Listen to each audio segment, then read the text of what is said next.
that person is really, truly coming from a positive place or a negative place doesn't really matter at the end of the day. You have control over how you're responding to the situation.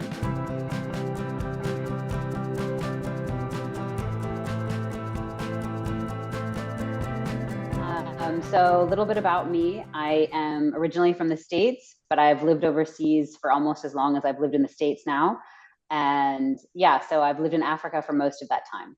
My pearl sounds very, very simple. And I have to just say before I tell it to you that I did write this a couple weeks ago, not today. But my pearl is very simple. It is always assume positive intent.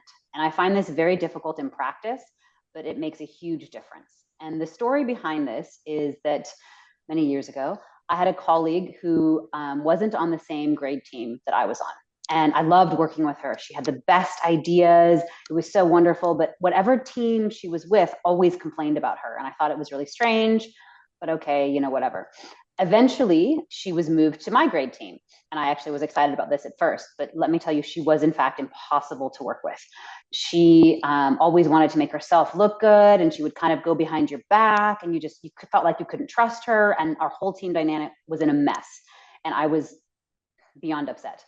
To make matters worse, our principal came up to me and said that I need to find a way, let's call her Jane, to support Jane and have her feel like a member of the team, that it was my job to make sure she felt welcome because she had gone to him and said that things aren't working out. And I was so mad, so annoyed.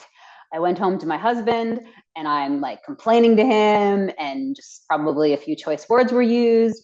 And eventually he was like, well, you still need to, figure it out because you still have this problem no matter how much you complain about it, which did not make me any happier when he said that either.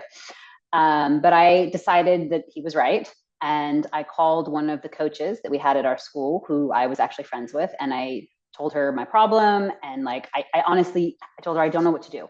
So she agreed to meet me at 6 a.m. the next morning. And we went through a process, and she had me explain everything again. And then she told me to flip it around and put myself in her shoes and think, what is this person? What is she thinking?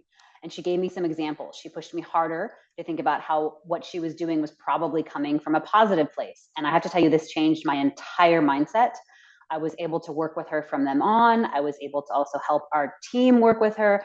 And I've kind of used that always assume positive intent throughout my life. That doesn't mean that I don't get mad.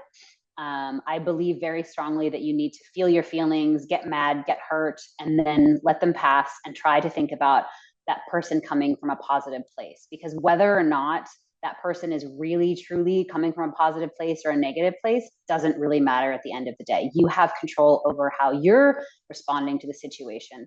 And if that person is in a negative place, you being positive is only going to make things worse. Yes, I said that right. So my pearl is always assume positive intent. Thank you.